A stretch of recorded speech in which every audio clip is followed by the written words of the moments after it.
Hello everyone, this is Deepak Singal. Welcome you all to life Shilp academy crafting life. ये है chapter number 10th, transport and communication. Easy chapter है, एक बार इसको cover कर लेते हैं। सबसे पहले तो ये चैप्टर बात करता है कि जैसे टी, मिल्क, क्लोथ्स, वेजिटेबल्स, ये सारी चीजें जो आज आप फैक्ट्री से खरीदते हैं, फील्ड से खरीदते हैं, मार्केट जाते हैं, आपको पता है ये मार्केट पहुंचती कैसे? ऑफ कोर्स आप बोलेंगे ट्रक्स। तो ट्रांसपोर्टेशन सिस्टम की मदद से पहुंचती है। तो आज की डेट में लोग ना तो केवल मटेरियल थिंग्स को यूज करते हैं, but they also exchange ideas, views, messages in daily lifes. वो बात अलग है कि आज एक्सचेंज करना अपने आइडियाज को, व्यूज को, मैसेजेस को काफी आसान है क्योंकि हमारे पास सोशल मीडिया है। बट प्री मॉडर्न टाइम्स में जब लोग ट्रेवल करते थे, जैसे हमको याद है क्लास 10th में एक चैप्टर है, trade, making of a global world. तो प्री मॉडर्न टाइम से पहले एक सिल्क रूट होता था जो चाइना को यूरोप से कनेक्ट करता था, मिडिल ईस्टर्न कंट्रीज के साथ कनेक्ट करता था। और सिल्क रूट से ना तो केवल प्रोडक्ट्स जाते थे बट फूड भी ट्रेवल करा। स्पेगेटी, जैसे चाइना का स्पेगेटी वहां जाकर, मतलब चाइना का नूडल्स वहां जाके स्पेगेटी बन गया।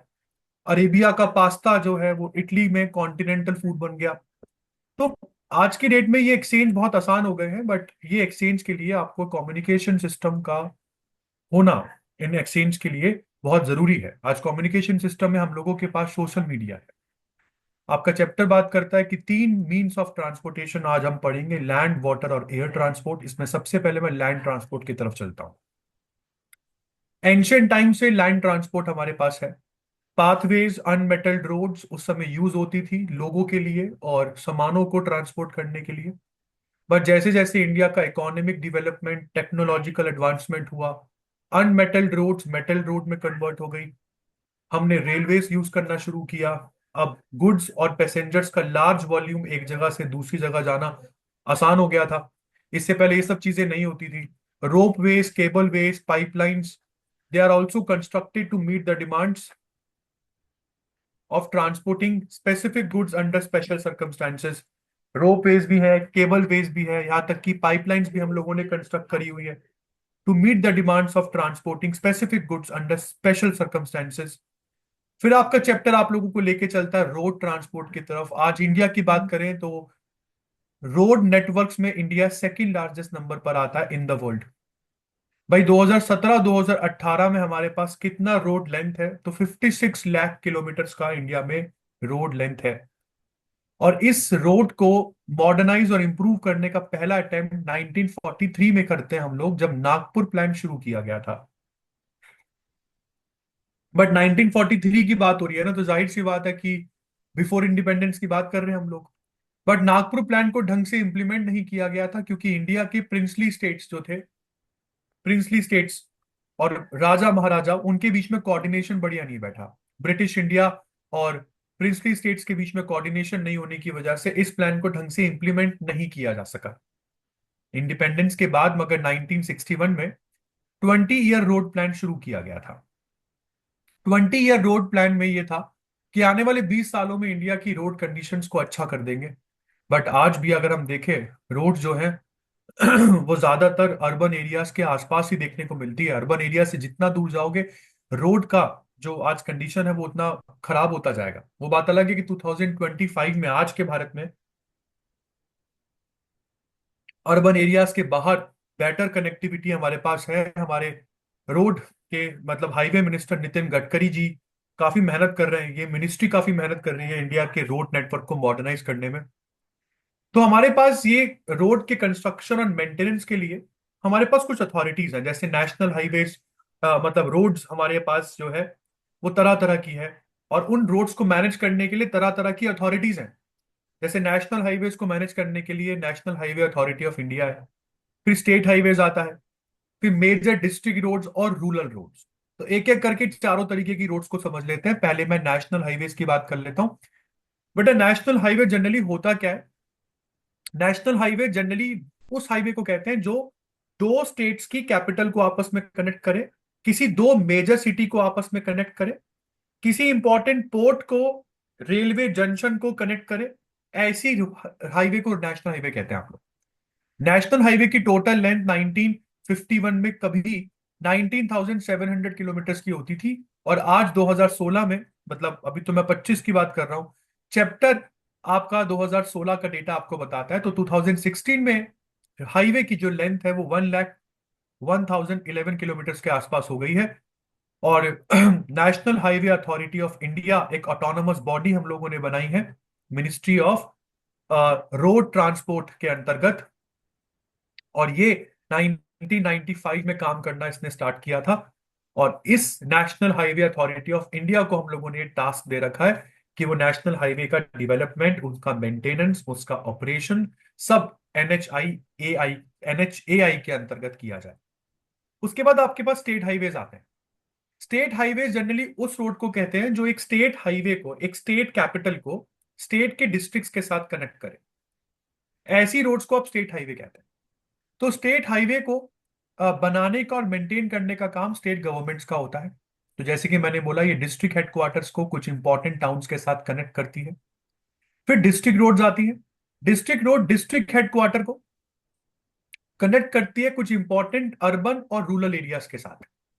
तो ये बहुत इंपॉर्टेंट रोड्स होती है इन अ पर्टिकुलर डिस्ट्रिक्ट। और फिर आती है रूरल रोड्स। रूरल रोड्स भाई साहब बहुत इंपॉर्टेंट है, क्योंकि इंडिया में 80% रोड्स आज रूरल रोड्स हैं। रूरल रोड्स की रीजनल वेरिएशन आप लोगों को देखने को मिलता है। भाई जहाँ पे टोपोग्राफी प्लेन है वहां पे रूरल रोड का डेंसिटी ज्यादा है, जहाँ पे टोपोग्राफी प्लेन नहीं है, ऊपर खाबड़ है, वहां पे रूरल रोड्स आपको मिलती हैं। और मतलब रेनफॉल में ये रोड्स धुल जाती हैं, क्योंकि जो 80% रोड्स हमारे पास आज है वो सब अनमेटल्ड है। ये 12 महीना नहीं चलती है, मतलब रेनी सीजन में ये रोड साफ हो जाती है। तो कुछ अदर रोड्स की बात करते हैं, तो state highway, district road, rural road, NH, national highways के अलावा कुछ बॉर्डर रोड्स भी होती हैं जो कि दो कंट्री के बॉर्डर के साथ साथ चलती है। कुछ इंटरनेशनल हाईवेज भी होते हैं जो दो कंट्री को आपस में कनेक्ट करते हैं। तो इंडिया में बॉर्डर के पास पास की रोड बनाने के लिए हमने जिम्मा दे दिया है बॉर्डर रोड ऑर्गेनाइजेशन को। अगर आपको याद आ रहा हो, मैंने इसके बारे में एक चैप्टर में आपको पढ़ाया भी है। बीआरओ 1960 में बना था। इसका एम केवल इतना ही है, बॉर्डर रोड ऑर्गेनाइजेशन का एम है कंस्ट्रक्शन और मेंटेनेंस ऑफ रोड्स। कौन सी रोड्स? Border roads. तो बॉर्डर रोड्स काफी इंपॉर्टेंट हो जाती है इंडिया के नॉर्दर्न, नॉर्थ वेस्टर्न और नॉर्थ ईस्टर्न बाउंड्री में। क्योंकि इंडिया नॉर्थ वेस्ट में पाकिस्तान, नॉर्थ में अगर आप देखो तो पाकिस्तान चाइना, नॉर्थ ईस्ट में आपके पास चाइना, तिब्बत और म्यांमार आ जाता है। तो इनके साथ हम बॉर्डर शेयर करते हैं।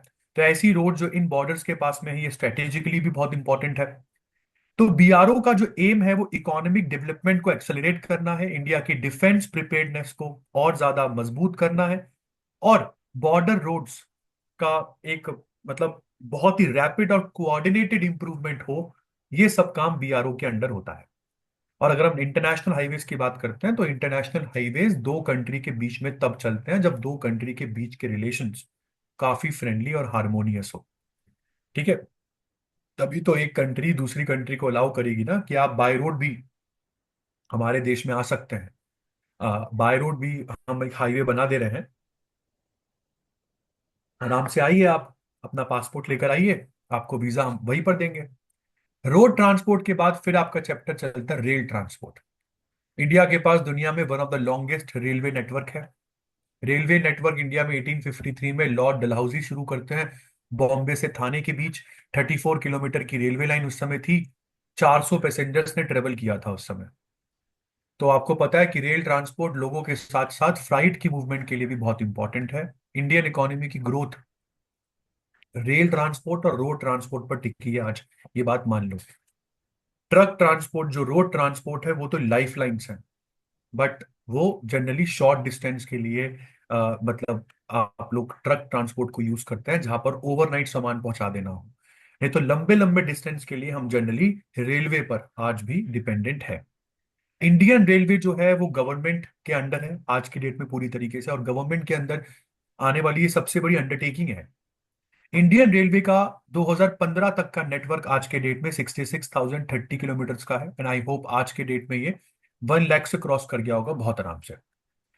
रेलवे सिस्टम जो है इंडिया में, उसको हमने जोन्स में बांट रखा है और हर जोन का एक जोनल हेडक्वार्टर बना दिया। तो इंडियन रेलवे के लिए हमारे पास 18 जोन है। जैसे सेंट्रल जोन, इंडियन रेलवे का सेंट्रल जोन, इसका हेडक्वार्टर बना दिया मुंबई को, छत्रपति शिवाजी टर्मिनल, सीएसटी का मतलब ये हो गया। ईस्टर्न जोन का हेडक्वार्टर बना दिया कोलकाता को। ईस्ट सेंट्रल जोन का हेडक्वार्टर बना दिया हाजीपुर को। ईस्ट कोस्ट का हेडक्वार्टर भुवनेश्वर उड़ीसा में। नॉर्दर्न इंडियन रेलवेज का headquarter new Delhi. North central का हेडक्वार्टर इलाहाबाद। नॉर्थ ईस्टर्न का हेडक्वार्टर गोरखपुर। और गोरखपुर का रेलवे स्टेशन दुनिया का सबसे लॉन्गेस्ट रेलवे स्टेशन है बेटा। सीयूटी में सीयूटी में जीटी में आपसे पूछा था ये क्वेश्चन। नॉर्थ ईस्टर्न फ्रंटियर का मालीगांव, मालीगांव हमने हेडक्वार्टर बना दिया। नॉर्थ वेस्टर्न का जयपुर। सदर्न रेलवे का चेन्नई। साउथ सेंट्रल का सिकंदराबाद। साउथ ईस्टर्न का कोलकाता, अगेन कोलकाता। तो कोलकाता दो का हेडक्वार्टर है, साउथ ईस्टर्न और ईस्टर्न। तो साउथ ईस्टर्न और ईस्टर्न जोन का हेडक्वार्टर कोलकाता है। साउथ ईस्ट सेंट्रल का हेडक्वार्टर बिलासपुर। साउथ वेस्ट का हेडक्वार्टर हुबली। वेस्टर्न का हेडक्वार्टर मुंबई। और वेस्ट सेंट्रल का हेडक्वार्टर है आपके पास जबलपुर, एमपी में।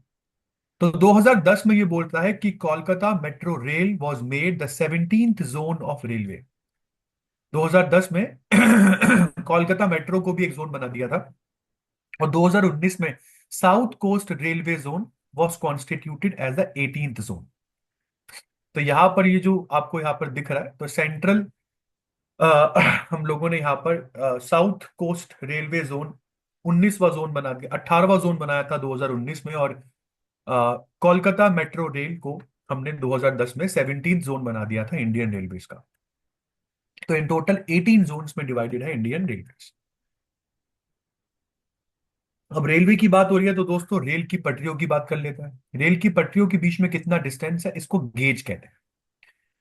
और गेज मतलब on the basis of width of the track, हम तीन बेसिस पर उसको बांटते हैं। ब्रॉड गेज वो होता है जब दो पटरियों के बीच का डिस्टेंस कम से कम 1.676 मीटर हो। यहां तक समझ में आता है। और ब्रॉड गेज कितना है इंडिया में, कितनी लेंथ में हमारे पास ब्रॉड गेज है, तो 2016 तक 60,510 किलोमीटर का जो हमारे पास ट्रैक है वो ब्रॉड गेज ट्रैक है। फिर मीटर गेज आता है। जब दोनों ट्रैक के बीच का जो डिस्टेंस है, विड्थ है, वो 1 मीटर हो तो उसको मीटर गेज कहते हैं। 2016 तक इंडिया में मीटर गेज ट्रैक 3,880 किलोमीटर के थे। और नैरो गेज की बात करते हैं। नैरो गेज का मतलब है कि दोनों ट्रैक्स के बीच में डिस्टेंस जब 0.76 से लेकर 0.61 के बीच में हो तो इसको नैरो गेज आप कहते हैं। और नैरो गेज का टोटल लेंथ इंडिया में 2016 तक 2297 किलोमीटर के आसपास यहां पर आपको देखने को मिलता है। ठीक है। अब इंडियन रेलवेज के डेवलपमेंट में मैं आ जाता हूं। जैसे कि मैंने आपको बताया था, लॉर्ड डलहौजी के टाइम पीरियड में इंडियन रेलवेज मतलब कंसीव की जाती है पहली बार 1853 में। बॉम्बे से थाने के बीच में पहली रेलवे लाइन चलती है। उसके बाद Kolkata to Raniganj second railway line चलती है। इस तरीके से रेलवे कंस्ट्रक्शन इंडिया में बढ़ता हुआ चला गया। तो इंडियन रेलवेज ने बहुत एक्सटेंसिवली बहुत सारे प्रोग्राम्स को लॉन्च किया है, क्योंकि अब मीटर गेज नैरो गेज ना यूज नहीं होते हैं। तो हम कोशिश कर रहे हैं कि जितने मीटर गेज और नैरो गेज के ट्रैक्स हैं उसको ब्रॉड गेज में कन्वर्ट कर दिया जाए। पहले स्टीम इंजन यूज होते थे, अब उसको डीजल और इलेक्ट्रिक लोकोमोटिव्स में कन्वर्ट कर दिया गया है। लोकोमोटिव्स जनरली ट्रेन के इंजन के लिए यूज होने वाला एक वर्ड है। स्टीम इंजन जो जनरली कोल के ऊपर चला करते थे, उसकी वजह से आजकल बहुत ज्यादा एनवायरनमेंट में इंप्रूवमेंट हुई है, क्योंकि वो कोयले से चलने वाले स्टीम इंजन पोल्यूशन बहुत करते थे। उसके बाद कोंकण रेलवेज 1998 में कोंकण रेलवेज का डेवलपमेंट शुरू हुआ, जो कि इंडियन रेलवेज का काफी इंपॉर्टेंट अचीवमेंट माना जाता है। कोंकण रेलवेज जो है ये जनरली, अगर आपको मुंबई से मैंगलोर जाना हो तो मुंबई से मैंगलोर का डायरेक्ट लिंक कोंकण रेलवेज है, जो इंडिया की वेस्ट कोस्ट के पैरेलली चलती है। और आपको पता है कि कोलकाता में मेट्रो शुरू हुआ था, और आप तो दिल्ली के साथ साथ लखनऊ, बहुत सारी सिटीज इंडिया में मेट्रो सिटीज हो गई हैं। तो मेट्रो रेलवे ने भी अर्बन ट्रांसपोर्ट सिस्टम को पूरी तरीके से चेंज करके रख दिया है। हिली स्टेट्स में आज भी रेलवे नेटवर्क बहुत कम है। North eastern state, central India, Rajasthan जैसे इलाकों में भी आपको रेलवे नेटवर्क ज्यादा नहीं दिखता। बट बहुत सी मेट्रोपॉलिटन सिटीज के आसपास रेलवे नेटवर्क बहुत डेंस है। फिर आपका चैप्टर आपको वाटर ट्रांसपोर्ट की तरफ लेके चलता है। वाटर ट्रांसपोर्ट तो हमको पता है one of the cheapest means है ट्रांसपोर्ट का। अगर बहुत ही हैवी और बल्की मटेरियल को मुझे ट्रांसपोर्ट करना है तो वाटर ट्रांसपोर्ट से अच्छा कुछ नहीं। एक तो ये फ्यूल एफिशिएंट है, eco friendly mode of transportation है। तो वाटर ट्रांसपोर्ट भी दो तरीके के हैं, या तो ओशंस आप यूज कर रहे हैं, ओशंस यूज कर रहे हैं तो वो इंटरनेशनल वाटरवेज हो गया, ओशनिक वाटरवेज हो गया। और अगर आप अपनी कंट्री के अंदर के रिवर्स को यूज कर रहे हैं तो वो इनलैंड वाटरवेज हो गया। इनलैंड वाटरवेज की बात करते हैं तो बेटा रेलवेज के इंट्रोडक्शन से पहले ट्रांसपोर्टेशन रिवर्स वगैरह से ही हुआ करती थी। और आपको समझ में आता है कि समय के साथ इसकी इंपॉर्टेंस घट जाती है। क्यों? क्योंकि रोड और रेलवे ट्रांसपोर्ट ने वाटर ट्रांसपोर्ट को टफ कंपटीशन देना शुरू कर दिया था। प्लस रिवर्स में पानी कम होने लगा। क्यों? क्योंकि रिवर्स में ज्यादातर पानी तो इरिगेशन पर्पसेस के लिए आप लोग डाइवर्ट करने लग गए थे, जिसकी वजह से इनलैंड वाटरवेज जो है वो बहुत सारे पार्ट्स में नॉन नेविगेबल रह गया। नॉन नेविगेबल मतलब कभी कभी रिवर्स में पानी इतना कम हो जाता है कि हैवी बल्कि सामान आप लोग ट्रांसपोर्ट नहीं कर पाते थे। आज इंडिया में 14,500 किलोमीटर का नेविगेबल वाटरवे है, जो कि हमारी कंट्री के टोटल ट्रांसपोर्टेशन का बस 1% संभालता है। आज वाटर ट्रांसपोर्ट से बस 1% ट्रांसपोर्टेशन होता है, जिसमें reverse, canals, back waters, creeks ये सब आ जाते हैं। 1986 में हमारी कंट्री ने इनलैंड वाटरवेज अथॉरिटी को सेटअप किया था। और इनलैंड वाटरवेज अथॉरिटी ही वाटरवेज का, नेशनल वाटरवेज के डेवलपमेंट, मेंटेनेंस और रेगुलेशन के लिए रिस्पॉन्सिबल है। आपको पहले ही बता दूं, इनलैंड वाटरवे अथॉरिटी ने 10 और इनलैंड वाटरवेज को आइडेंटिफाई किया है। न्यू एनसीईआरटीज में सिलेबस काफी हद तक चेंज हो गया है, अभी ओल्ड एनसीईआरटीज में ये सब नहीं है। तो 10 और इनलैंड वाटरवेज को आइडेंटिफाई किया है for further development by this inland waterway authority. Kerala में आपको बैक वाटर्स देखने को मिलते हैं, जिसको ये कायल कहते हैं या कयाल कहते हैं। बहुत स्पेशल सिग्निफिकेंस है इनका, क्योंकि ये कयाल ना तो केवल टूरिस्ट के लिए बहुत अट्रैक्टिव मतलब एक टूरिस्ट प्लेस है, बट जो केरला की famous Nehru trophy boat race है, जिसको ये लोग वल्लम कल्ली कहते हैं, तो ये वल्लम कल्ली रेस भी इन्हीं बैक वाटर्स में होती है। तो केरला तो बैक वाटर्स के लिए मशहूर है। उसके बाद इनलैंड वाटरवे के बाद ओशनिक रूट्स आते हैं।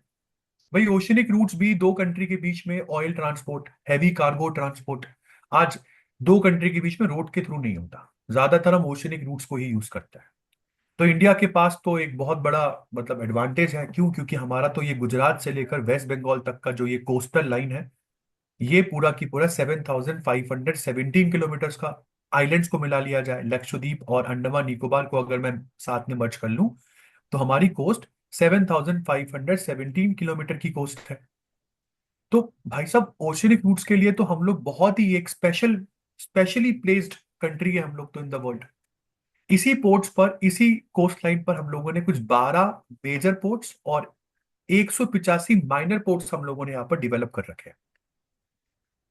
उसके बाद आपका चैप्टर बेटा एयर ट्रांसपोर्ट पर चलता है। एयर ट्रांसपोर्ट हमको पता है फास्टेस्ट मोड ऑफ ट्रांसपोर्ट है। सामान को लेके जाना हो या गुड्स को एक जगह से दूसरी जगह, एयर ट्रांसपोर्ट से अच्छा कुछ नहीं। इंडिया में एयर ट्रांसपोर्ट 1911 में शुरू हुआ था।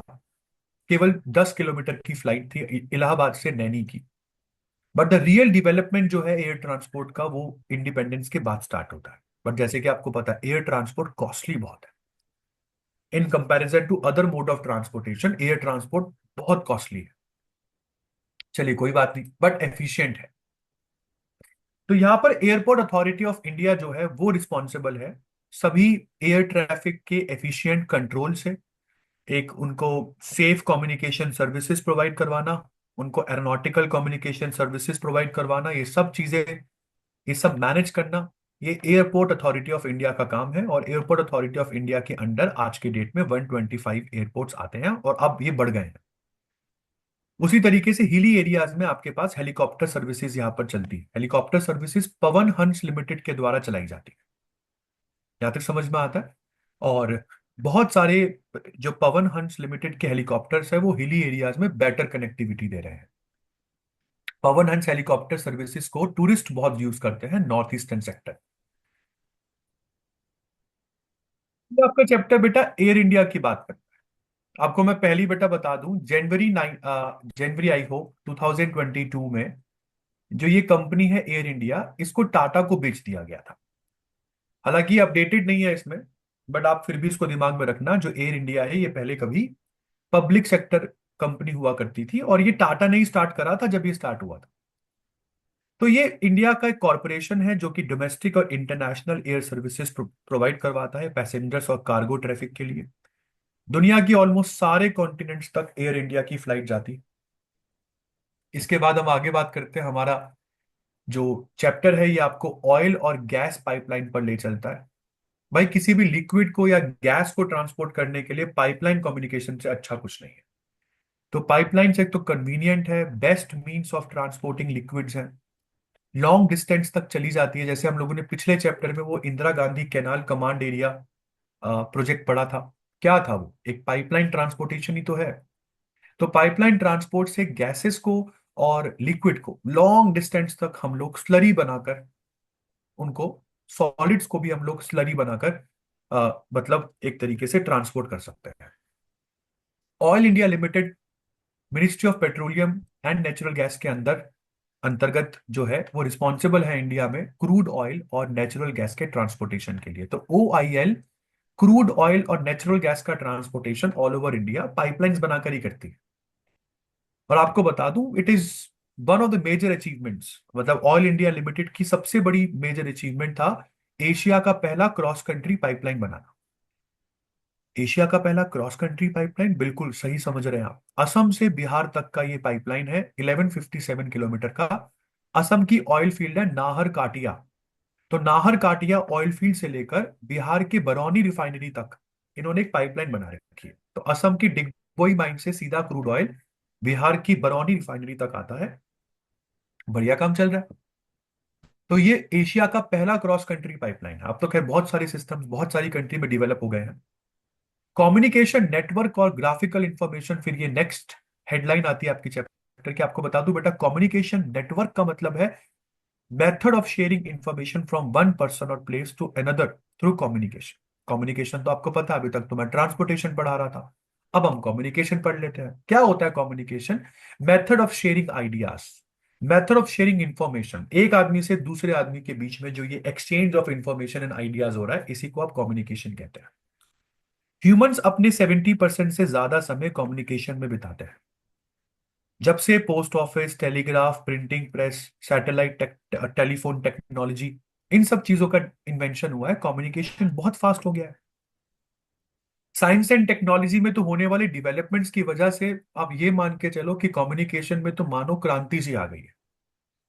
स्केल और क्वांटिटी के बेसिस पर मैं अगर चलूं, स्केल और क्वांटिटी के बेसिस पर, तो कम्युनिकेशन को हम लोग डिवाइड कर सकते हैं। जैसे personal communication system, personal communication system आप ये कह के चलिए कि सबसे एडवांस्ड और सबसे बेस्ट मींस ऑफ कम्युनिकेशन है, जिसमें ज्यादातर इंटरनेट का इस्तेमाल होता है अर्बन सिटीज में। जैसे ईमेल करना किसी को, आज की डेट में WhatsApp, social media, social media जो प्राइवेट चैट्स आप करते हैं, किसी को डीएम करते हैं, ये सब पर्सनल कम्युनिकेशन में आ जाता है। और आपको ये बता दूं, ईमेल एक मेन सोर्सेस में आपका चैप्टर बताता है, हालांकि आप तो ईमेल बहुत कम ही लोग करते हैं, बट इसमें एक यूजर जो है वो डायरेक्टली कनेक्ट करता है दूसरों से। और मतलब you have a wide access to knowledge and information, internet है क्योंकि। तो new modes of internet communication जो है वो अब डिवेलप्ड हो चुके हैं। ईमेल तो खैर बहुत पुराना हो गया, बट यहाँ पर फिर भी आप ईमेल को यहाँ पर यूज करेंगे। इंटरनेट जो है वो आज की डेट में ई कॉमर्स के लिए भी यूज होता है। आजकल सामान खरीदने के लिए घर से बाहर निकलने की जरूरत नहीं पड़ती। What is all this? Internet की नई नई यूज। और फिर कहीं ना कहीं कम्युनिकेशन आज के डेट में मास कॉम बहुत इंपॉर्टेंट हो गया है। कम्युनिकेशन में, मास कॉम में एक इंफॉर्मेशन जब एक बहुत बड़े लेवल ऑफ लिसनर्स को जाती है, ग्रुप ऑफ लिसनर्स को जाती है, उसमें रेडियो, टेलीविजन, सैटेलाइट कम्युनिकेशन, इन सब का यूज होता है।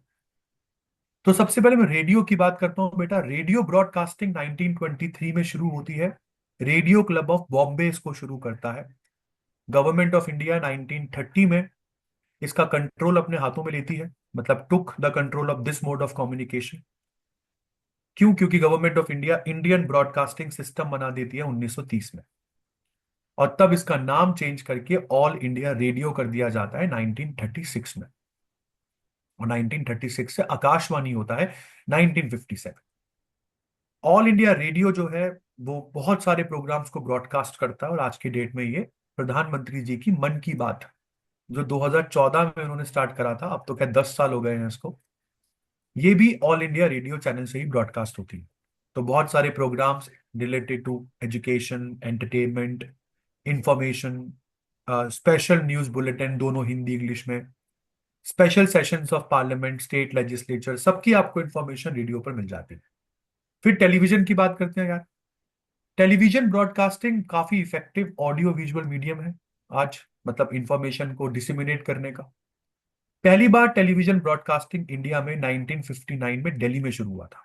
तो मुझे याद है टेलीविजन लग्जरी माना जाता था उस समय। 1972 के बाद बहुत सारे बहुत सारे सेंटर्स टेलीविजन कम्युनिकेशन के ऑपरेशनल हो गए। 1976 में टीवी ब्रॉडकास्टिंग सर्विसेज को अलग कर दिया गया बाय ऑल इंडिया रेडियो, क्योंकि पहले ये टीवी ब्रॉडकास्टिंग सर्विसेज भी ऑल इंडिया रेडियो के अंडर होती थी। इसको अलग करा और एक सेपरेट आइडेंटिटी इसको मिली, तब दूरदर्शन चला करता था। उसके बाद इसरो की मदद से इनसैट इनसैट आई ए एक सैटेलाइट हम लोगों ने लॉन्च करी और नेशनल टेलीविजन में कन्वर्ट कर दिया दूरदर्शन को, जिसका नाम रखा DD1।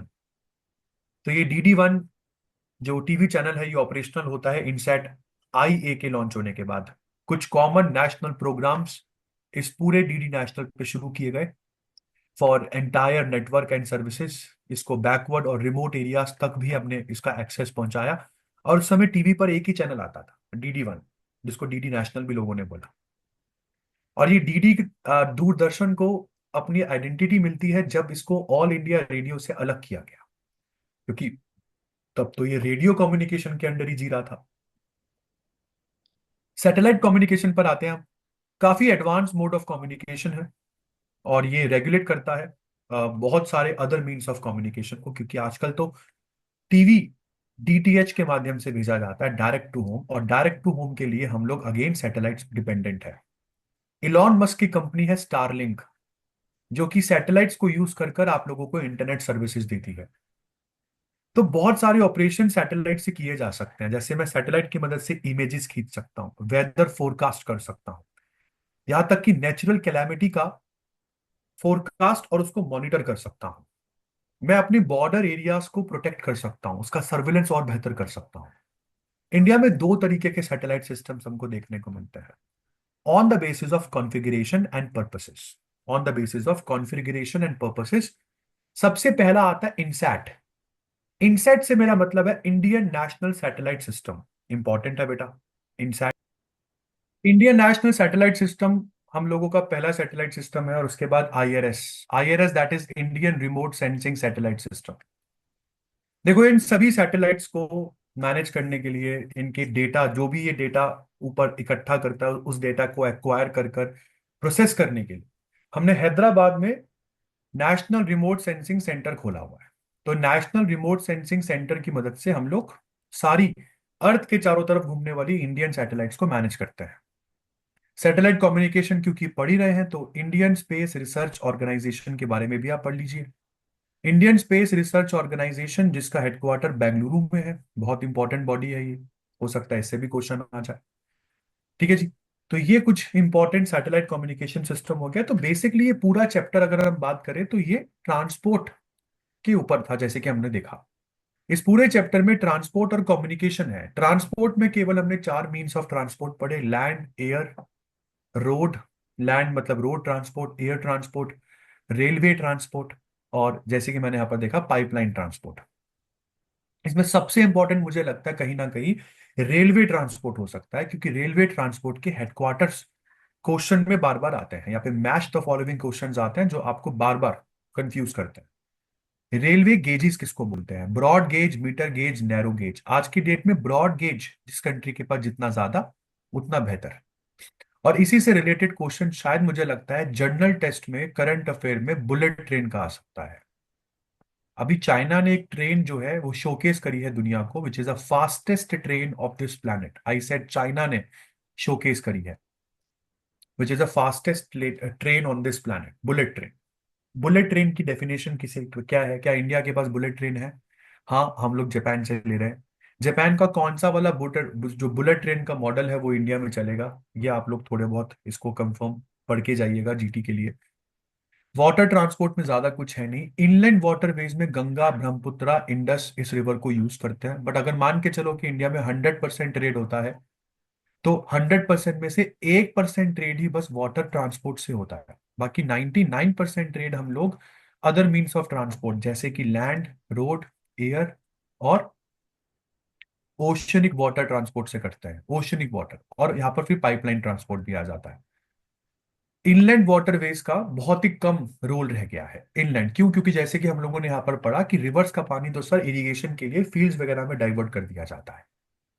तो Deepak, this is Deepak Singhal dear signing off from the channel of life Shilp academy, and this is the end of your chapter. I hope आपको ये चैप्टर समझ में आया होगा। इस चैप्टर को बस इतना ही पढ़ना है जितना मैंने आपको पढ़ाया।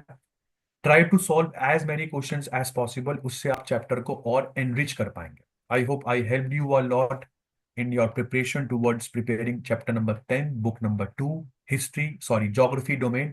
We'll see you in the next video so soon. अब केवल दो ही चैप्टर्स आपके बचे हैं, 20 chapter number 11 and chapter number 12, and your geography is completed. So again, this is Deepak Singhal signing off from the channel of Life Shilp Academy. We'll see you in the next video so soon. Till then, goodbye. Take care. Thank you.